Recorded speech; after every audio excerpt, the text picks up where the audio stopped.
नमस्कार दोस्तों, मैं आपका दोस्त दीपक मुटरेजा। लोकसभा चुनाव का रिजल्ट भी आ चुका है। अब 6 महीने के बाद फिर से चुनाव है। अब विधानसभा का चुनाव हरियाणा के अंदर होगा। जो मुद्दे होंगे, हालांकि वो मुद्दे अलग होंगे, क्योंकि अभी तक जो मुद्दे थे वो केंद्र सरकार के मुद्दे थे। अब जो मुद्दे होंगे वो लोकल मुद्दे होंगे, यानी कि हल्का वाइज जो है स्थिति बनेगी। अब जिस प्रकार से रिजल्ट आया है, रिजल्ट में भिवानी जिले की अगर हम बात करें तो भिवानी जिले के अंदर 2 हलकों के अंदर बीजेपी अप रही है, वहीं एक हलके के अंदर कांग्रेस अप रही है। इसी विषय के ऊपर हम बातचीत करेंगे कि आखिरकार क्या ये मुद्दे थे, क्यों लोगों ने नकार दिया, किस प्रकार से राजनीति अब आगे चलेगी, क्योंकि विधानसभा चुनाव भी अब सिर पे है। अजय मल्होत्रा जी हमारे साथ हैं। अजय मल्होत्रा जी वरिष्ठ पत्रकार भी हैं, राजनीतिक विश्लेषक भी हैं। सर, आपका बहुत बहुत स्वागत है। सर, स्थिति देख ली, रिजल्ट आ गया, बैलेट पेपर भी निकल करके सामने आ गए, रिजल्ट सारा का सारा बाहर आ गया। क्या कहेंगे सर, जो स्थिति बनी है 3-3 हलकों में भिवानी जिले के, आगे फिर से चुनाव है सर विधान। पहले तो मैं आपको करेक्ट करना चाहूँगा एक बात से कि विधानसभा चुनाव 4 महीने बाद है। 4 के भी 3 या 4 महीने बाद है। तो लोकसभा चुनाव बड़ा बहुत महत्वपूर्ण होता है। पूरा देश का सब कुछ ताक पर होता है उस टाइम। तो बहुत ज़्यादा ये लंबा भी था, थकाऊ भी था, उबाऊ भी था। तो बड़ी कांटे की टक्कर रही। हर एक लगभग संसदीय क्षेत्र में ये 2-3 को छोड़ के रोहतक, सिरसा, करनाल, फरीदाबाद, इन चारों को छोड़ के 6 सीटों पे अच्छी नज़दीकी टक्कर देखने को मिली है। जहाँ 50,000 से कम की जीत हार है तो स्वाभाविक टक्कर है वहाँ पर। तो अब इसका असर विधानसभा पे पड़ना भी लाजमी है, क्योंकि अब दोनों पार्टियों की 5-5 सीटें आई हैं और कांग्रेस पार्टी 56 विधानसभा सीटों पर चुनाव जीती है। तो स्वाभाविक है कि एक पार्टी 0 से 5 पे आ रही है और 30 से 56 पे जा रही है, तो उसके हौसले तो बुलंद होंगे। और एक पार्टी 10 से 5 पे आ रही है और 40 से और नीचे जा रही है, तो स्वाभाविक है कहीं ना कहीं उनके हौसले डाउन भी होंगे थोड़े बहुत। तो ये चीज़ें अब अगले चुनाव में थोड़ा सा दोनों पार्टियों को काफ़ी मंथन करना पड़ेगा। वो तो चलो स्टेट में दोनों पार्टियां करेंगी मंथन और मेहनत करेंगी, परंतु भिवानी जिले की जहाँ तक बात है कि यहाँ पर भी राजनीतिक इस परिदृश्य काफ़ी हद तक अब बदलेगा। क्योंकि अब क्या है कि जिस तरह से चुनावों के परिणाम आए हैं, भाजपा के अंदर कांग्रेस जो कैंडिडेट्स हैं भिवानी विधानसभा के, उनमें भी एक होड़ लगेगी भी मैं चुनाव लड़ूं, क्योंकि भाजपा परंपरागत ये भिवानी भाजपा की सीट रही है। 3 योजनाओं से तो भिवानी के जो विधायक हैं घनश्याम सराफ, यही चुनाव जीत रहे हैं। तो स्वाभाविक है कि घनश्याम चुनाव दोबारा से अपना दावा करेंगे। और अब भिवानी के अंदर है ना, जातीय समीकरण बहुत महत्व रखते हैं और भाजपा को भी ये अकेला भिवानी के हिसाब से नहीं देखना, उनको उनको पूरे संसदीय क्षेत्र में कास्ट कम्बिनेशन भी देखना पड़ता है। इनके बाद जिला अध्यक्ष हैं मुकेश गौड़, वो भी सशक्त दावेदार है, क्योंकि देखो ब्राह्मणों का वोट 25-30 हज़ार है भिवानी के अंदर। परंतु भाजपा को अब ये देखना है कि दादरी से ब्राह्मण को देते हैं या भिवानी से देते हैं, किसको देते हैं, या जैसे महेंद्रगढ़ से भी एक ब्राह्मण को रामविलास शर्मा जी पता नहीं अब की बार किस पोजीशन में रहेंगे, उनको देते हैं। तो भिवानी से खैर बहरहाल मुकेश गौड़ काफ़ी सक्रिय रहे हैं, तो वो कैंडिडेट हैं। भिवानी में राजपूत भी बहुत ज़्यादा है, तो राजपूत की सक्रियता भी बहुत ज़्यादा है। अब भवानी प्रताप हैं जैसे यहाँ, पहले यहाँ वो नगर परिषद के चेयरमैन रहे हैं, अब वो उनकी धर्मपत्नी यहाँ से चेयरमैन है, वो भी सशक्त दावेदार हैं। इसके बाद पंजाबी कम्युनिटी का वोट बैंक आ जाता है यहाँ। तो पंजाबी कम्युनिटी में भी एक लंबी लंबी लिस्ट है दावेदारों की। आपके हर्षदीप टुटेजा हैं, जिला भाजपा के उपाध्यक्ष हैं। फिर विनोद चावला हैं, ब्लॉक मंडल अध्यक्ष हैं यहाँ से। इसके बाद मुकेश रहेजा भी यहाँ से दावेदारी करते हैं। संघ के अगर उसमें आती है तो पंजाबीज में ये 3-4 हैं जो दावेदारी कर रहे हैं। फिर इसी प्रकार कांग्रेस में आ जाओ आप, कांग्रेस की भी दावेदारी, नो डाउट कांग्रेस के भी हौसले बड़े हुए हैं। जब 5 सीटें वो लोकसभा की जीते हैं तो उनका ये मानना है कि सिनेरियो विधानसभा में बदलेगा। तो डॉक्टर शिवशंकर भारद्वाज हैं जैसे ब्राह्मण चेहरा है यहाँ पर, और राजपूतों में धीरज सिंह है, और नरेश तंवर हैं, और संदीप सिंह हैं, महासचिव हैं प्रदेश कांग्रेस के। संदीप सिंह भूपेंद्र हुड्डा जी के भी नज़दीक हैं। और इसके अलावा संदीप जी लाला जो हैं, उनका बेटा अभिजीत वो भी बहुत सक्रिय रहा है पिछले दिनों। तो अभिजीत भी कैंडिडेट, क्योंकि कॉम्बिनेशन देखो आना इन्हीं कास्ट में से है ज़्यादातर। और फिर आप पंजाबीज में आ जाओ, यहाँ पर पंजाबी चेहरा भी हैं 2-3। अब की बार देवराज जी, क्योंकि पहले किरण चौधरी के खेमे से थे हैं, परंतु किरण चौधरी जी की दावेदारी अब की बार शायद इतनी ज़्यादा भिवानी के लिए ना रहे, तो इसलिए यहाँ देखो कौन पंजाबी चेहरा सामने आता है। हाँ, बैकवर्ड चेहरे को लाते हैं तो प्रदीप गुलिया भी हैं, अगर कांग्रेस बैकवर्ड पे कहीं दाव खेलती है तो सिनेरियो बनता है कहीं ना कहीं। अब जब सबसे ज़्यादा विकट स्थिति आएगी तो शाम में देखो, किरण चौधरी जी कांग्रेस का चेहरा है, बड़ा चेहरा है, मंत्री भी रही हैं और विधायक भी हैं वर्तमान। अब की बार जो विपक्ष है वहाँ पर वो भी बड़ा, क्योंकि वहाँ से धर्मवीर जी 8,000 वोटों से चुनाव जीते हैं। तो जो भाजपा के लोग हैं उनके हौसले बहुत बुलंद है सर।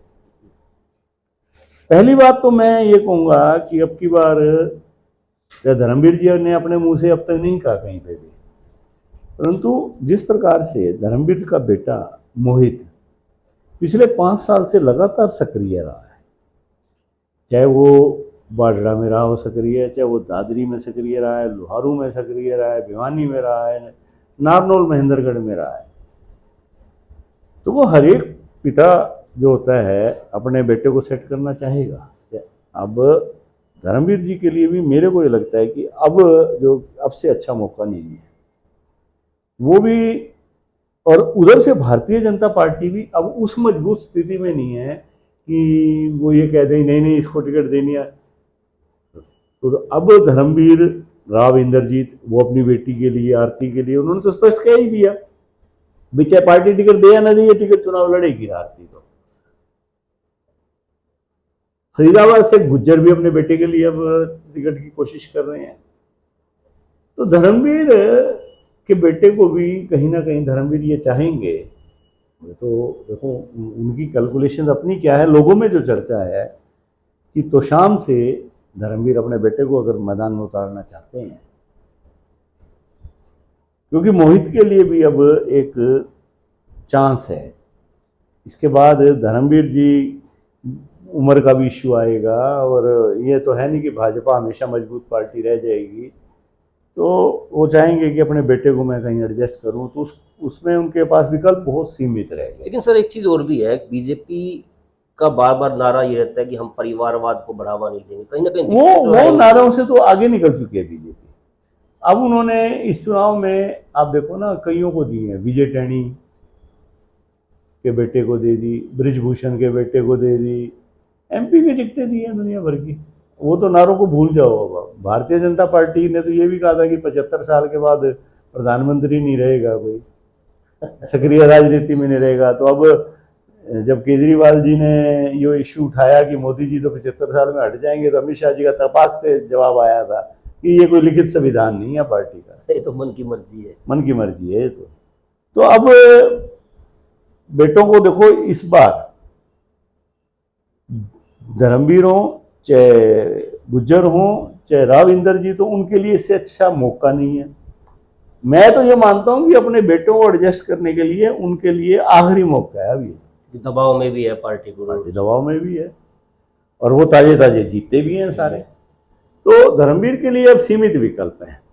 तो वो बाडड़ा जो उनका पुराना क्षेत्र है, वहां वो नहीं चाहेंगे बेटा जाए, क्योंकि खुद ही वो 27,000 से हार गए वहां से। अब लोहारू है तो लोहारू ऑलरेडी सिटिंग एमएलए है, आप हरियाणा सरकार में मंत्री हैं, जेपी दलाल मजबूत मंत्री हैं। लेकिन वहां से कांग्रेस के भी निकली है सर। परंतु सेकेंडली वहां से कांग्रेस जीती है तो हर कोई वहां अपने बेटे को क्यों फंसाएंगे। वो दादरी हल्का सा विकल्प हो सकता है, वो वहां भी फिर 4000 से कांग्रेस तो हारी है, वहां बीजेपी तो दादरी में और कई दावेदार हैं। वहां अपने हाल ही में सागवान जी, नहीं हाल ही में भाजपा में आए हैं सतपाल सांगवान, वो उनके पुत्र वधू बेटा कोई तो दावेदारी करेगा ना। बबीता जो फोगाट सिस्टर्स हैं वो भी वहाँ से दावेदार है। इधर से पवार बेल्ट के 1-2 लोग दावेदार हैं। तो धर्मवीर के लिए बहुत अब विकल्प मेरे को लगता नहीं तो शाम से बाहर का कोई विकल्प। लेकिन तो शाम में सर शशि परमार जी भी है, अब रह जाते हैं। शशि परमार भी हैं वहाँ, पिछली बार चुनाव लड़ा था। अनिता मलिक भी हैं जो कि एक चेयरपर्सन है, 50-60 हजार वोट भी लिए थे। तो ऐसे में पार्टी हो सकता है कि शशि परमार जी को दादरी शिफ्ट कर दे या भिवानी टिकट अगर काटते हैं। भिवानी में देखो सबसे ज्यादा दावेदारी किसकी है, ब्राह्मण की, राजपूत की, या बनिया की, वैश्य की या पंजाबी की। तो हो सकता है शशि परमार को भिवानी शिफ्ट कर दें और मजबूरी में अपना जो आपके घनश्याम जी हैं उनकी टिकट भी काटी जा सकती है। उन्होंने कई एमपीज की नहीं काटी है, मंत्रियों तक की काट दी थी। और भाजपा ये मान के चलो अब की बार और नहीं तो 25-30% टिकटें काटेगी। तो बौनी आपके फिर दादरी में शशि को भेजा जा सकता है, भिवानी भेजा जा सकता है। लेकिन सर पार्टी फिलहाल जिस प्रकार से दबाव में है, क्या लगता है कि अब जो वो स्थिति नहीं है टिकटें काटने वाली, क्योंकि उस समय जब लोकसभा चुनाव था उसमें स्थिति दूसरी थी। उस समय ऐसा लगता था कि जो है 400 पार का जो नारा था, नहीं दबाव अब की बार दूसरी तरह का दबाव आ गया ना। पार्टी की ज्यादा अच्छी स्थिति नहीं है तो मजबूत कैंडिडेट तो लाने पड़ेंगे। पार्टी को मजबूत कैंडिडेट नहीं आएंगे तो फिर विधानसभा वो भी तो विधानसभा हार जाएंगे, तो पार्टी को रिशफलिंग तो करनी पड़ सकती है।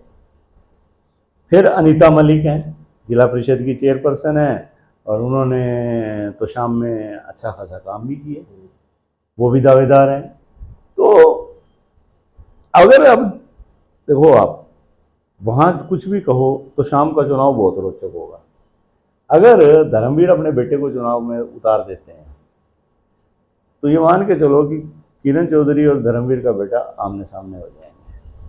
लेकिन पहले जिस प्रकार से अब तक आरोप लग रहे हैं, क्योंकि दूसरी पार्टियां अब आरोप लगा रही है, कांग्रेस वाले भी आरोप लगा रहे हैं कि कहीं ना कहीं किरण चौधरी जी ने धर्मवीर जी की मदद की है। ऐसे में जब आमने सामने हो जाएंगे तो क्या स्थिति जो है तो बड़ा इंटरेस्टिंग चुनाव हो जाएगा और लोगों को एक अच्छा चुनाव देखने को मिल जाएगा। तो कष्ट भी तो होगा उनको भी, मैंने मदद की है इसकी और अब जो है सामने। देखो राजनीति में कई बार कई दाव खेलने पड़ते हैं और कई दाव सीधे भी पड़ जाते हैं, कई बार उल्टे भी पड़ जाते हैं। तो अब वहाँ की कैंडिडेट इस तरह कई नए नए कैंडिडेट भी आ रहे हैं वहाँ पर, तो मोस्ट मेनली यही है। अब वहाँ आप लोहारू आ जाओ, no doubt Bharatiya Janata party से जेपी दलाल की टिकट तय है। वहाँ कांग्रेस की बात है, कांग्रेस चुनाव जीती है वहाँ से, वहाँ हौसले बढ़े हुए हैं कांग्रेस के। सबसे बड़ी बात यह है कि जब पिछले 10 सालों से जिला परिषद के जो चेयरमैन हैं राजवीर फटिया, उन्होंने लोकसभा का चुनाव अब की बार इस प्रकार लड़ा दान सिंह के लिए जैसे वो खुद अपना चुनाव लड़ रहे हैं। मतलब कि राजवीर फटिया ने गांव-गांव जाकर उनकी बेटी ने, उनके भाई ने, उनका पूरा परिवार ऐसे चुनाव लड़ रहा था जैसे वो खुद चुनाव लड़ रहे हैं। और दान सिंह ने टाइम वहां बहुत कम दिया, उन्होंने तो इतना टाइम दिया कि कोई हल्के में टाइम नहीं दे सकता। तो राजवीर फटिया की एक वहां बहुत ही सशक्त दावेदारी है। भूपेंद्र हुड्डा और खासतौर पर दीपेंद्र हुड्डा से उनके बड़े अच्छे संबंध हैं। एक चीज़ सर मैं और भी जानना चाहूँगा आपसे, जिस प्रकार से तोशाम की हम बात कर रहे हैं, तोशाम के अंदर जिस प्रकार से अनिरुद्ध चौधरी जी ने भी खूब काम किया इस बात किया, तो वो भी भूपेंद्र सिंह हुड्डा के गुट में आते हैं। क्योंकि जब भूपेंद्र जी हुड्डा साहब जब भिवानी आए थे, उनसे जब ये सवाल भी किया गया था कि बंसीलाल के परिवार के लोग अब की बार साथ नहीं है, तो उन्होंने सिर्फ उन्हीं का नाम लिया कि रणवीर महिंद्रा जी, अनिरुद्ध चौधरी, ये भी तो बंसीलाल परिवार के ही हैं। अनिरुद्ध चौधरी का हस्तक्षेप था पूरा तोशाम में, परंतु उनके लिए बारडा भी विकल्प है, बारडा भी विकल्प है। तो ऐसे में अनिरुद्ध, मेरे को लगता है पहली कोशिश तो शाम करेंगे, नहीं तो बारडा, क्योंकि उनके फादर 2 बार हार गए हैं वहां से, तो वो कोशिश तो करेंगे तो शाम से। क्योंकि उन्होंने, सुनने में आ रहा है कि काफी जो है तो शाम के अंदर दान सिंह जी के लिए काफी एफर्ट्स किए थे, काफी कार्यकर्ताओं को देखो जोड़ा कुछ भी भी था। कहो, किरण चौधरी की जो पैंठ है वहां पर, यह 4 बार वो मंत्री भी रही हैं, विधायक भी रही हैं, वो बड़ी, उनकी एक अपनी पैंठ है, बिल्कुल अपनी सशक्त भी मजबूती है है, तो वो। उनकी टिकट काटना कोई आसान काम नहीं है। तो मेरे को ये लगता है कि अनिरुद्ध को बारडा भी शिफ्ट किया जा सकता है, परंतु फिर वही बात, बारडा में ऑलरेडी दावेदार 2-3 और भी हैं, कर्नल छिल्लर हैं, मेजर ये सॉरी आपके नृपेंद्र शौरान हैं, राजू मान हैं, देवेंद्र आर्यनगर हैं, ये सारे के सारे अब की बार चुनाव में जी जान लगा रहे थे। तो बारडा के जो लोग हैं लोकल लीडर्स, वो भी सशक्त दावेदारी कर रहे हैं वहाँ पर। ऐसे में जो भिवानी विधान जो जिले की सीटें हैं या दादरी, कहीं ना कहीं राव दान सिंह की भी राय ली जाएगी, क्योंकि उन्होंने चुनाव लड़ा है। और भिवानी और दादरी के अगर चुनाव के वोटों को देखा जाए तो दान सिंह दोनों जिलों में कुल मिला के जीते हैं चुनाव। एक चीज और भी है सर, दान सिंह जी की अगर राय ली जाती है तो दान सिंह जी ने आज इस प्रकार से आरोप भी लगा दिए भीतरघात के। उनका कहना था कि देखो ये तो कांग्रेस, ये तो पार्टी का काम है, भीतरघात की जांच करेगी, वो क्या फैसला लेती है उसमें तो हम देखो कुछ कह नहीं सकते हैं। हर एक पार्टी के भीतरघात के आरोप हैं, तो भारतीय जनता पार्टी भी लगाएंगे नेता। भारतीय जनता पार्टी के नेताओं ने भी चंडीगढ़ मीटिंग के अंदर 2 दिन पहले अपने अपने हल्के के हिसाब से भीतरघात के लगाए यार, वो तो पार्टी का इंटरनल मैटर है। पार्टी प्लेटफॉर्म पे क्या इनका फैसला होता है, तो हम लोग इसमें ना तो कोई कमेंट कर सकते, ना हमें पता है ज़्यादा। जी जी। अब दादरी के अंदर अगर किसी को तोशाम की टिकट दे दी जाती है, मान लो धर्मवीर के बेटे को तोशाम से उतार दिया गया, तो शशि परमार को फिर दादरी शिफ्ट करने की बात आती है, क्योंकि एक राजपूत को टिकट देनी भी जरूरी है। अब ये नहीं है कि राजपूत को पूरी पार्लियामेंट में रूल आउट कर दोगे, तो फिर वो शशि को दादरी या भिवानी, अगर वो दादरी जाते हैं तो फिर वहाँ कुछ और, वहाँ जो अब सुनील वो हैं डूडीवाला, वो मनोहर लाल जी के क्लोज हैं, तो वो भी पिछले कई समय से वहाँ सक्रिय हैं। एक ब्राह्मण फेस है वो भी, तो वो भी अपनी टिकट की दावेदारी कर रहे हैं। तो ये सारे चेहरे पूरा जोर मार रहे हैं। और आने वाला समय देखो, लोकसभा के चुनाव का असर भिवानी जिले पे पूरा है। टिकट के दावेदारों की संख्या भी बढ़ गई है, और ख़ास तौर पर जो सांसद हैं हमारे, उनकी भी चाहत बेटे को एडजस्ट करने की अब कईयों के समीकरण बिगाड़ सकती है। मतलब जो लोगों का अंडर करंट था सर, वो भी देखने को मिला। जिस प्रकार से जो दावे लग रहे थे कि लाखों से जीत होगी शुरुआती दौर में, जब चुनाव शुरू नहीं हुआ था, लेकिन जैसे ही चुनाव शुरू हुआ, कैंडिडेट आए, बिसात जब बिछ गई थी, उसके बाद जो पसीने बहे नेताओं के, पहली बार ऐसी स्थिति बनी। जिस प्रकार से धर्मवीर सिंह जी का तो कहना ही था कि 2 चुनाव तो आसानी से जीत गए थे, लेकिन तीसरे वाले चुनाव ने पसीने निकाल दिए। तो विधानसभा चुनाव के अंदर ये पसीने सर निकलने जो है वो अकेले धर्मवीर जी के पसीने नहीं निकले। अब की बार 10 के 10 हलकों में जो मेन पार्टियां हैं उनके नेताओं के सबके पसीने निकले हैं।